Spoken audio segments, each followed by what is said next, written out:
Hey guys, Mr. Happy here, and welcome to Final Fantasy Bestiary. This series is dedicated towards learning about the history and lore behind some of Final Fantasy's most popular characters, creatures, and enemies. This episode, we are going to be discussing the massive machine summon himself, Alexander. Alexander is one of Final Fantasy's most memorable foes, if not for any other reason than he's a giant machine that shoots lasers. More specifically, Alexander usually takes on the form of what looks like a giant mechanical fortress, using his arms and legs for support while he charges up his ultimate attack, Divine Judgment, from his shoulders. While this is not the only way he appears throughout Final Fantasy, it is how he is best remembered amongst longtime fans. Originally, Alexander was first teased in Final Fantasy IV as an entity known as the Giant of Babel. However, he never actually got put into the game, and all we got was this piece of artwork to signify what the giant's appearance resembled. The story behind it states that it was to be, quote-unquote, housed on the Red Moon, summoned to Earth by gathering crystals at the Tower of Babel to activate a dimensional elevator. While Alexander himself never made an appearance, there was another creature implemented in the remakes known as Proto-Babel. Not only does he share a few characteristics of Alexander, for example his arms and legs and shoulders all heavily resemble Alexander's, just a less mechanical version. Not only that, but his ultimate move is also called Divine Judgment, further cementing the theory that the Giant of Babel was actually the first incarnation of Alexander. However, we officially became acquainted with Alexander in Final Fantasy VI, where Alexander would appear as nothing more than an Esper. However, every kid remembers when he first saw Alexander get summoned. Let me just say, this is one of the most epic sprites for an Esper I've ever seen. He was obtained after you defeated Rexol in Doma Castle, and if you checked the throne in the King's Room. Despite being nothing more than a pretty sprite, his popularity continued to grow throughout the future titles. For those of you who may have played Final Fantasy V and may be familiar with the Alexander from that game, that is not the same Alexander as this, therefore we will not be including him. It is why we skipped over him actually, coming into this bestiary and just started pretty much from 4 and 6. In Final Fantasy VII, Alexander could be found in a cave in the Great Glacier by killing Snow, which was kind of an odd optional boss who even became a common enemy after you killed her. Alexander made an awkward transition to the third dimension and, in my opinion, doesn't look as impressive as his sprite did in Final Fantasy VI, but he does provide the player with a means to deal holy damage in this game, which, because of certain plot devices, is something that's not very common. However, the awesome giant robot still remains but a summon, a trend that doesn't quite break in the next game either. However, Final Fantasy VIII, while they didn't do much more with Alexander, they did begin to refine his appearance in the third dimension. His arms and rear are far more established now, and the animations for him to fire off his ultimate skill, in this game which was called Holy Judgment, are far more impressive.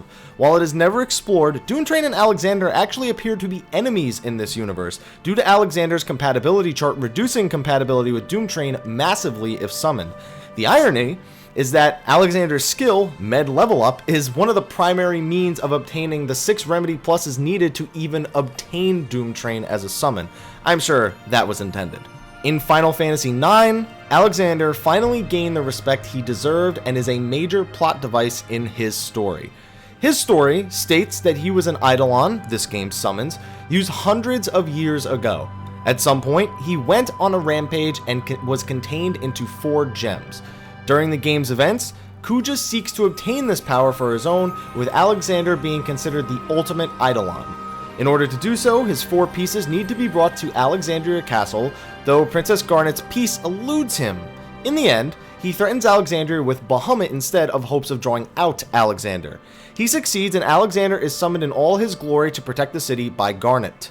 With the use of an energy-stealing ship, the Invincible, Kuja attempts, but fails, to take Alexander's power for his own, destroying much of Alexandria in the process. While I may not do it justice, the summoning of this beast was a marvel to behold when Final Fantasy IX was first released. This Alexander was even more impressive than all of his previous encounters, in my opinion. He was now sporting 4 giant angel wings and was the size of a castle. Bahamut barely even holding a candle to him. Due to the nature of his history and his use in the story, he was not summonable, but boy did he manage to make us understand why. Luckily, this trend of being a major plot device gained him some much needed recognition and influenced the role he would eventually play in Final Fantasy XI.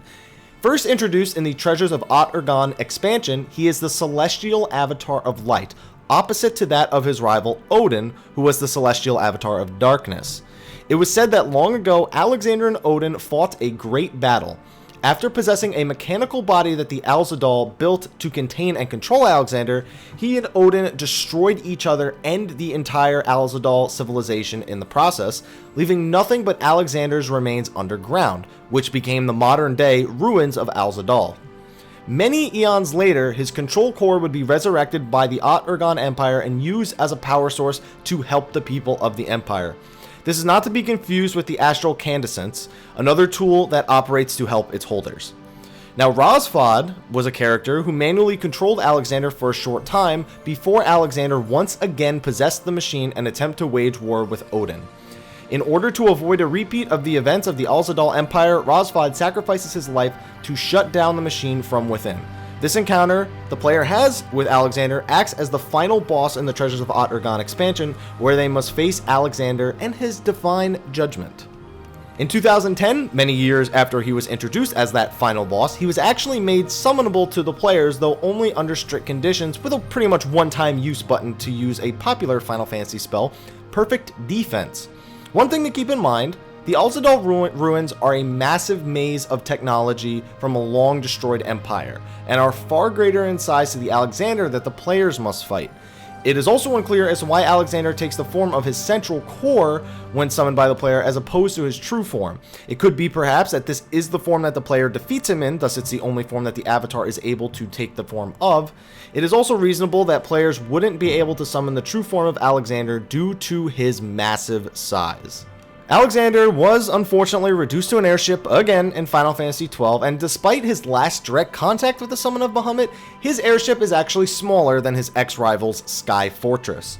While he does appear in Final Fantasy XIII as Hope's Eidolon, his appearance changes quite a bit. He is now no longer a fortress, at least in his default form, but now appears more humanoid with arms and legs that, well, aren't strapped to the ground, I should say. Luckily, when he enters Gestalt mode, Alexander becomes a fortress again, though he takes on a much less ridiculous-looking form as his arms and legs form is, he doesn't really have the impact of the fortress that he was before. He literally takes the form of a fortress, not what looks like a giant mechanical beast that resembles a fortress, literally a fortress.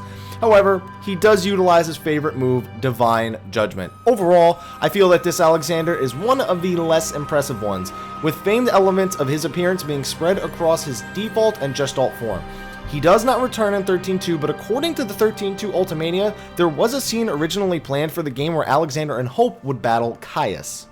Now, Alexander has made appearances in plenty of other Square Enix titles since he was originally introduced in Final Fantasy VI or IV, depending on how you would like to take it. He was again a major role in Type 0. Man, I really need to play that game. Anyway, he also filled many minor roles in games such as Dissidia and Dragon Quest. If I'm not mistaken, there was a common gummy ship in Kingdom Hearts as well that was also just called Alexander, though with how many of them there were, it's definitely one of his less impressive roles. I expect we'll see more of this mammoth machine in the future. I mean, he has the potential to make appearances in Final Fantasy XIV as a large piece of Allagan or Garlean technology, and I hope the modern day atmosphere for Final Fantasy XV still allows Alexander to be a part of that game somehow. But anyway, guys, thank you for watching. Hopefully you enjoyed this video. If you did, please like, favorite, subscribe, and share for more Final Fantasy videos, bestiaries, let's plays, instructional guides, things like that, whatever. Check out the rest of my channel. You'll see for yourself. Of course, be sure to follow me on Facebook and Twitter where you can get regular updates about the videos that I'm posting. And of course, follow me on Twitch where I will be doing Final Fantasy February, which is a streaming event where I'm going to try and see how many Final Fantasy games I can beat in a month. Of course, Lightning Returns does come out, and we'll see how much time I end up having to invest into that game. But anyway, guys, thank you for watching, and until next time, take care.